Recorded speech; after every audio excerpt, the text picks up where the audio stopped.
Okay, freshmen, it's time to talk a little bit about our next phyla we're coming into.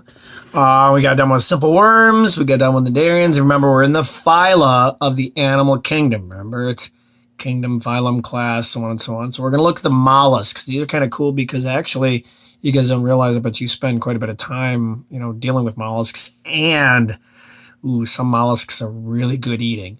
So we're just going to talk a little bit here, and we'll split this note thing probably into two parts, so won't drag it out too long. But anyway, phylum mollusks, as it says right here, means soft body. It means there's something gooey or soft inside. A lot of times they got a shell. Easiest way of remembering these guys is anytime you think of like clams, mussels, snails, oysters. Those are all mollusks. Okay, and we throw in cephalopods, which are, octopus and squid. They're in here also. But the idea is they have this soft body. And a couple of things about them. They've been known for like 600 million years. It's been around for a long, long time. Big thing is they got three regions. They got a head, visceral mass, which is like a stomach area or like a soft body, and a sort of foot type thing. And then there's always some sort of mantle that either secretes a shell or holds the body. But these are the basic body regions of all mollusks. Now, what we're after is that, remember, we break it down into classes. So here are our classes, and we've got 5 of them, but we're really mostly concerned with these 3 right here: gastropods, bivalves, and cephalopods. And we'll spend time on those because those are the ones that you're going to be associated with in your lifetime. You go on vacation, go to dinner, you're going to see these 3 right here. Okay? So remember, kingdom, Animalia, phylum, mollusca, and the classes gastropoda, bivalvia, and cephalopoda. Okay, so just quickly starting off with this one, we said we're going to do a little bit on Polyplacophora. We're not going to do much with it anyways, but this class here, it's kind of cool, just because of the fact that, hey, if the California trip still is able to happen, in 2 years or whatever else, you're going to see these guys. We're going to go to the tide pools, and these little guys are stuck in the bottom of tide pools, and they go along and they scrape the rock, and they've got these little radula teeth that scrape here, and they scrape the rock and clean it off, and they live all over the tide pools. And the thing is, they got these little shells along the back. You think they're just a piece of rock, but they're actual living critter underneath, so they're kind of cool. And that's all we're really going to care about with Polyplacophora, first class of mollusks. That's all we're really after. We're really getting into, starting here with gastropods, okay? Stomach, foot, gastrointestinal, gastrointestinal system, gastroenteritis, stomach, poda, pedestrian, that kind of stuff means foot. So stomach, foot. There's your examples, and you guys see these. Oh, I've had these on the California trip. Abalone, really good eating. Escargot, snails, really good eating. A lot of these things you see all the time. Okay. Don't worry so much about the structure, but you can see they're getting much more complex. And when you think about eating a snail, you're like, oh my God, that's all in there. But you're really eating this foot down here. That's all that really is remaining when you pull it out. So you're eating this big muscle bottom. Okay. You get these shell structures with gastropods. Is that you have these openings on each side because that's where the living critter is going to live in. There's sinistral, which is left-handed, and dextral, which is right-handed. Right-handed opening, left-handed opening, sinistral, dextral. Okay. Other thing abalone. But one thing to always remember with gastropods is that they're typically almost all single-shelled. Okay, you got a single shell. So you saw those whelks were single-shelled. These abalone, they don't look like much. It looks like kind of just a blob. But these are the things that actually they'll stick on rocks, and here's the foot on the bottom. Here's the shell without the foot in it. And they live all along the coast. In California, they actually, what they'll do out here is they actually grow these things in beds, and they sell them along the coast, and it's actually like eating a piece of steak. It's really kind of cool. So abalone are really, really popular, and again, it's a single gastropod mollusk. There's a little sea otter. He's having fun with those things. But again, you'd see these guys out in the California trip too. They're out floating around in the ocean, eating abalone off the shore or off the seabed.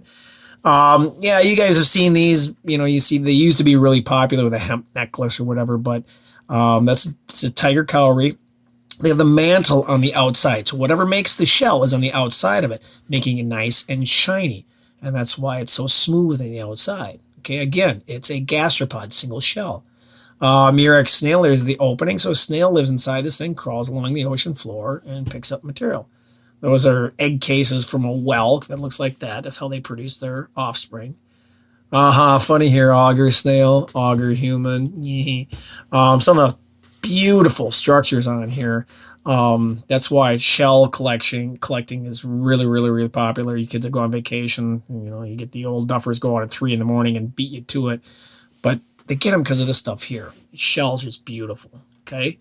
Money cowrie, kind of the same basic idea. You see these on necklaces, but again, some of these cone snails, boy, some of these are most poisonous things on earth. You got to be careful with some of these when you look for them.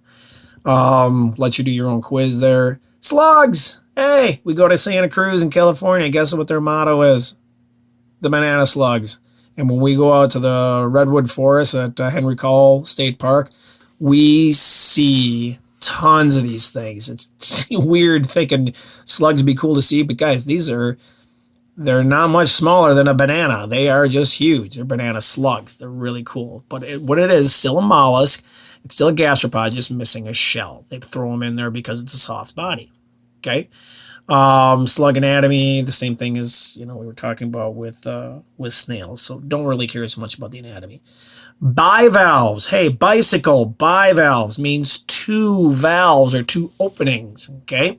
Bivalvia. Your clams, your oysters, scallops. Okay. Things you want to really know from this one. Mother of pearl, made of calcium carbonate and protein. Mother of pearl and calcium carbonate and protein. Okay. That's the biggest thing we're after here. Make sure you realize that. Two-piece shell and calcium carbonate and protein, otherwise known as mother of pearl. Don't worry about dioecious, but do know they have siphons. They siphon things in and out, so they're filter feeders, which is right here. They're filter feeders. And don't worry about these down here, but filter feeder and siphons and calcium carbonate and protein. Okay. There's the inside structure of a simple clam.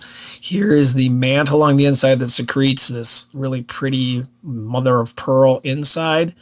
This is a lot of muscle. Here are the gills, and here are the siphons. These are what, if you pick one of these things up in the river, they squirt water out. They're squirting it out of the siphons. So water goes in, the in-current siphon.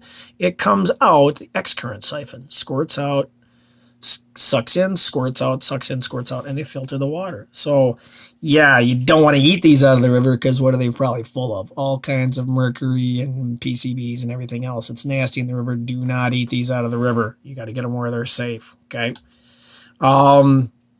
Life cycles of these guys, they actually attach themselves to the tails of fish. They reproduce like crazy. And why that's an issue? These guys know about zebra mussels. They are an invasive species, which all of you have learned before, invasive species. They just plug up everything. You probably have seen these on lakes all over the place. Not cool. They're all over the Midwest and in the Great Lakes. Really, really bad. You can see where there are. Everywhere there's a red line, the zebra mussels are all over. And again, what's crazy about this? Oh my Lord, you can get millions of these things from one zebra mussel. That's why they reproduce like crazy. It's just, I don't know how we're ever going to stop them. I don't think we are. What's really cool is that historically, they would go on the clamming on the Wisconsin River, and they would actually find these things because back whenever there were no plastics. So they have to punch these things out and make buttons out of them. So the clamming industry in Wisconsin River was huge. And you can sometimes find these, in garage sales or whatever. People still have these old clams that they punch buttons out of. And here's old black and white pictures of people. This was a big industry at one time. A couple of suspect critters there cleaning stuff out. I bet that place stunk. And they probably ate all that stuff, cooked it here, roasted it, ate it. Back when they put all the sewage in the river and they were eating that stuff. This is how they actually caught them. They drag these wires along the bottom of the river. Mollusks, the bivalves, the clams would grab onto them, pull them up, and you'd tear them off, and boom, you got clams. And people still do this. Some people are still out there doing this stuff. They don't really have much use for it. Another type of, you got clams along the coast. There's a bear doing it. These are really bizarre looking. These are really popular in Asian cuisine. That's the foot. That's the muscle that they burrow into the sand, and supposedly they're good eating. But here is some of my favorites. Scallops. Okay, everybody thinks that scallops, you know, they probably don't even realize, but you are eating a bivalve. You're eating a mollusk. And when you're eating a clam, let's say you go to a clam bake, or you have clams way back in here. Clams, you know, mussels, oysters, you're eating everything. You're eating that whole area.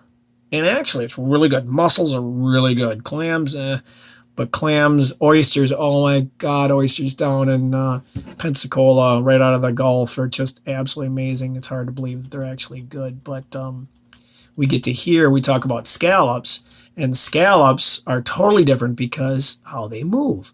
Scallops actually have a huge hinge on the bottom here, and there's a gigantic mussel the size of a, I don't know, silver dollar or an egg. It's a huge mussel inside that squeezes back and forth and makes it squirt through the water. And because it's a massive mussel, well, guess what tastes really good? That big old circular mussel that you get in a restaurant. So when you order scallops, you're ordering the mussel from inside a scallop. And here's how they harvest them. You could actually live in Florida. You go out and have a cute little dog. You look at your scallops that you use your snorkel and you caught a bunch of them. You peel it open. There's all the mantle and everything else. They get rid of all that, and there's the mussel. They take that mussel, pop it off, and boom, you got a tub full of scallops. Those are little ones. The good ones, they're huge, and the mussel is the size of the spoon. Those are really good. It's like eating lobster. If you've never had that, it's just amazing stuff. Okay. All right. We're going to stop there for right now because it's I'm going to run out of video space here. But we'll talk more about this tomorrow, freshmen, and finish up with talking about mollusks. All right. Later.